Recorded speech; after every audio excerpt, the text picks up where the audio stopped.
Shugaban ƙasar Amurka Donald Trump ya yi wata sabuwar barazana ta cewa kwanan nan fa bayan ƙasar Amurka ta yi nasara zai yi declaring ɗin Strait of Hormuz territory na United States of America. Babbar magana kenan, wata sabuwa in ji 'yan caca. Wato lamarin yaƙin ƙasar Iran da ƙasar wato Amurka ya zama tamkar kiɗan kurame.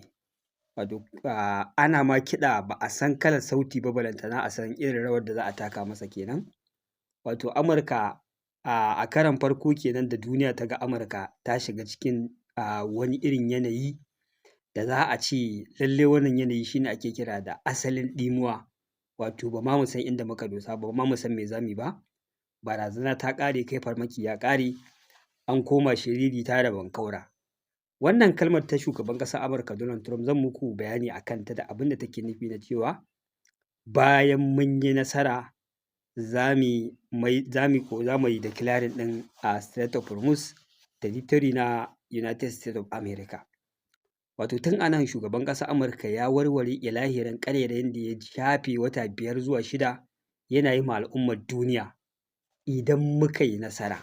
To ina nasarar da kuka ce kun yi? Oga fa ka ce ka yi nasara a kan ƙasar Iran tintin. Duk wani nau'i na sojinsu ka riga ka rugurguje, ka ƙarar masa da makaman yaƙi. A cikin makon nan ina jin kwana 1 ko 2 ka zo ka ce kuna da full control na Strait of Hormuz. Kuna da total control, babu jirgi da ke iya shiga ya fita ba tare da izininku ba. To me nasara kenan? Mene ake nufi da nasara? Wannan ai ita ce nasara dama. Ka yi taking over a hannun Iran, ka ƙwace control na Strait of Hormuz, ba a shiga ba a fita. To wace irin nasara kake nufi kenan?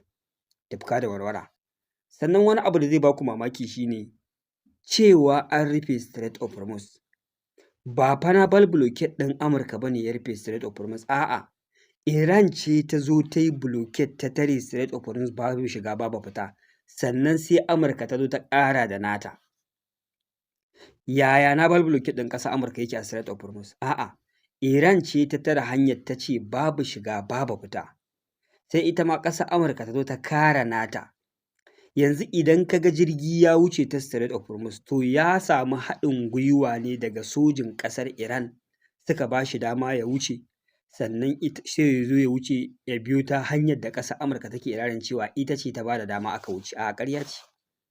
Wannan labari ba gaskiya ba ne, ba naval blockade ɗin ƙasar Amurka ba ne yake aiki, naval blockade ɗin ƙasar Iran ne ke aiki. Domin da naval blockade ɗin ƙasar Amurka ne ke aiki da duka jirage za su rinƙa wucewa kacokan babu wata matsala. Domin ita Amurka ai zuwa ta yi ta buɗe hanyar da ƙasar Iran ta toshe, ba ta zo ba ne ta toshe ma al'ummar duniya su shiga cikin wani mawuyacin hali.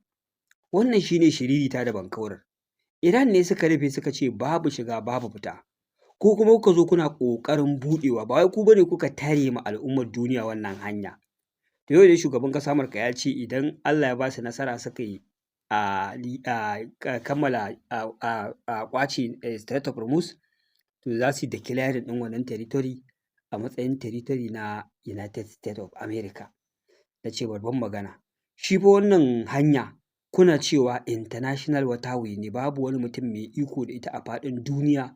Ƙasar Iran ba ta isa ta yi iko da wannan hanyar ba, balantana har ta kai ga karɓan haraji, saboda kun ce international waterway ne, saboda international waterway babu wani mutum mai iko da ita a faɗin duniya. Kuma wannan international waterway ɗin ya wuce ta ƙasashe da dama a faɗin duniya. Daga ran da wata ƙasa ta yanke shawarar za ta mai da international waterway a matsayin ruwanta, to duniya gabaki ɗaya za ta shiga wani yanayi. Zai zamana cewa babu hanyar da jirage za su wuce kai tsaye, babu wani ƙalubale, babu wani haraji, ba za a samu zaman lafiya ba. Saboda haka wannan na ɗaya daga cikin dalilan da ya sa muka ce ba ku yarda Iran ta mai da Strait of Hormuz mallakinta ba. To kuma yau kai kuma gashi ka zo ka ce kana ƙoƙarin mai da wannan ruwa mallakinka. Babbar magana kenan. Strait of Hormuz ma ba ma mallakin Iran ba ne kaɗai completely, akwai ɓangaren ƙasar Oman, akwai ɓangaren ƙasar Iran. Kuma ku kun zo ne kuna yaƙi da ƙasar Iran a matsayin ƙasar da take ƙoƙarin mai da international waterway nata. To yau gashi kun ce ku ma idan kuka yi nasara na ƙwace wannan hanya za ku mai da shi territory na United States of America. Shi yasa na ce muku yaƙi ya koma faɗan kurame. Shirme kawai ƙasar Amurka take yi. Wato ita kanta ba ta san me take nema takamaimai a cikin wannan yaƙi ba, kawai dai ƙila in aka ɗan ji shiru ne kwana biyu babu wani abu da ya ɗan motsa dai a ce to yaya mun ji shiru fa babu wani motsi sai su fito su ɗan yi wata magana mai jan hankali. Kawai ni a iya tunanina kenan, saboda na ga strategy ɗinsu gabaki ɗaya ya ƙare. Sannan maganar wani sabon magana da shugaban ƙasar Amurka yake yi na cewa za su daki ƙasar Iran da takunkumin tattalin arziki irin wanda a tarihin duniya ba a taɓa gani ba. Ohoho! Wato mutanen nan in suna magana sai abin ya rinƙa ban dariya. Duk abin da suka tashi cewa za su yi ma ƙasar Iran sai sun irin girmama abin sun kambama shi ta yadda zuciyarka za ta buga. To wannan abin bai aiki a kan wannan ƙasar. Ya yi muku aiki a kan ƙasashe da dama. Wallahi irin wannan barazanar ta ƙasar Amurka duk duniya duk wanda ta ma sai ya girgiza ya ɗimauci ya rugo da gudu ya zo ya gurfana a gabansu yana to yanzu ya za a yi. Kada ku min kaza, kada ku min kaza.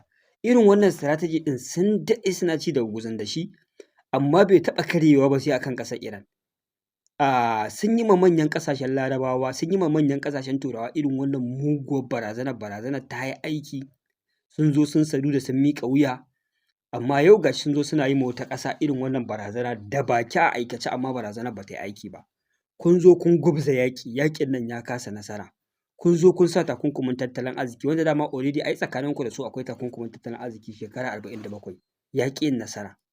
Kwanan nan kuka zo kuka ce za ku kai hari irin wanda tun yaƙin duniya karo na biyu rabon da aka yi gagarumin hari irin shi. Ka ga duk ƙasar da aka ce za a ma irin wannan ɓarnar ina ganin kowa cikin ƙasar nan sai cikin shi ya ɗori ruwa sun firgice musamman makaraban ƙasar. Amma mutanen nan ku gizau haka a ƙarshe ku ne kuka zo kuka janye batun kai wannan gagarumin farmakin. Yanzu kuma kun zo kun ce za ku sa mata takunkumin tattalin arziki irin wanda a tarihin duniya ba a taɓa sa ma wata ƙasa ba. To duk dan menene wannan? Duk dan irin ku sa ta zo ta gurfana ta miƙa wuya a ci gaba da yi muku biyayya, abu ya gagara. Wato ƙasar Amurka gabaki ɗaya dai wannan lamari dai ya zama mata ƙarfen ƙafa, kuma ta kunyatar da irin wanda a kullum ƙara nuna wallonta take tana ƙara nuna gazawarta da ƙasƙancinta a idon duniya. Tun ana kallon ta wata babbar ƙasa mai izza da kima, yanzu mutane sun fara gano labarin ƙasar Amurka labarin shirme ne ma da bankaura.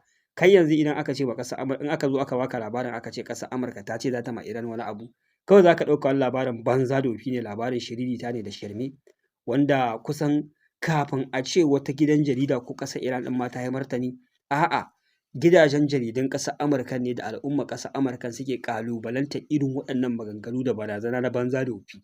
Yanzu hatta maganar Strait of Hormuz ɗin nan na cewa za su yi declaring ɗin shi a matsayin United States of America, to wannan sharhin da na yi muku ƙasar Amurkan ce daga cikin mahukuntan ƙasar Amurka ne suka fara jefa ayar tambayoyin nan. Ka zo ka ce a Strait of Hormuz International Waterway ne babu wani mutum da yake da hurumi ya mai da International Waterway mallakinsa. Kuma ka zo ka ce kai yanzu idan ka gama total access da Strait of Hormuz za ka mai da shi naka. To wannan wace irin magana ce? Shiririta da bankaura da shirme da maganganu marasa fa'ida marasa ma'ana. Saboda kun gagara nasara a yaƙi, gashi abubuwa suna ta fitowa na kunyata, har an kai yau matakin da a faɗin duniya shugaban da ke mulkin babban ƙasa nan ba ɗaya da tafi kowa ƙarfin soja a faɗin duniya ana smuggling ɗin shi a jirgi. Tsoro ya kama shi an ce za a hallaka shi. An kai ga a cikin ƙasarsa yana yawo da air defense system ya kare kansa. Jama'a to wannan me ya rage akan wannan ƙasar? Yanzu haka lokacin da suka ce za su kai wannan harin da a tarihin duniya ba a taɓa kai shi ba tun bayan yaƙin duniya karo na biyu. A lokacin da shugaban ƙasar Amurka ya gama yin wannan barazanar tasa, ai akwai batun cewa sun dakata ne saboda Iran ta yadda za ta zo ta zauna da su akan teburin sulhu. To har yau maganar da nake muku daga nan da aka ce an dakatar da kai farmakin nan saboda wannan dalili, har yau ƙasar Iran ta ce babu wata magana tsakaninta da ƙasar Amurka kai tsaye akan teburin sulhu.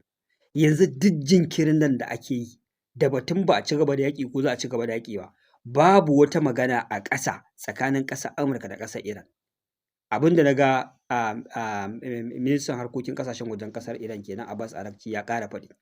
Har yau ɗin nan da nake muku wannan maganar da tsayawar yaƙin da tsayawar kai farmakin da barazanar karya tattalin arzikin nan da komai fa ba fa sa magana da kowa a ƙasar Iran. Kawai mediators ne suke magana a tsakiya, su zo su ce ma Iran to kaza zai faru, su ma Iran su ce to kaza zai faru, iya abin da ke tsakiya kenan. amma maganar akwai wata magana ƙwaƙƙwara a tebur yanzu da ake yi a kan yadda za a dakatar da wannan yaƙi ko ba za a ci gaba ko za a ci gaba, babu ita. To yanzu me za ku zo ku gaya ma duniya? Babu, shirme kawai kuke ta yi. Yanzu ga abubuwan kunya nan suna ta faruwa da ku, shugaban ƙasarku an sa shi a mota ta ɗaukan kayan abinci an tseratar da shi da ƙyar an yi smuggling ɗin shi ya tsero daga ƙasar Turkey. Ya koma in zai je filin golf ana yawo da shi da air defense system. Jirgin Abraham Lincoln da kuka kawo shi teku kuna ta barazana shi fankan fayo jirgin da ya fi kowanne jirgi girma a faɗin duniya, shi ne jirgin ruwan da ya fi kowane jirgin ruwa na yaƙi girma a faɗin duniya. Yanzu wannan jirgin ruwan an ce sailors ɗin shi ma har barazanar hallaka kansa suke saboda halin da suka tsinci kansa na ƙuncin rayuwa, rashin abinci, mental health da abubuwa makamantan haka.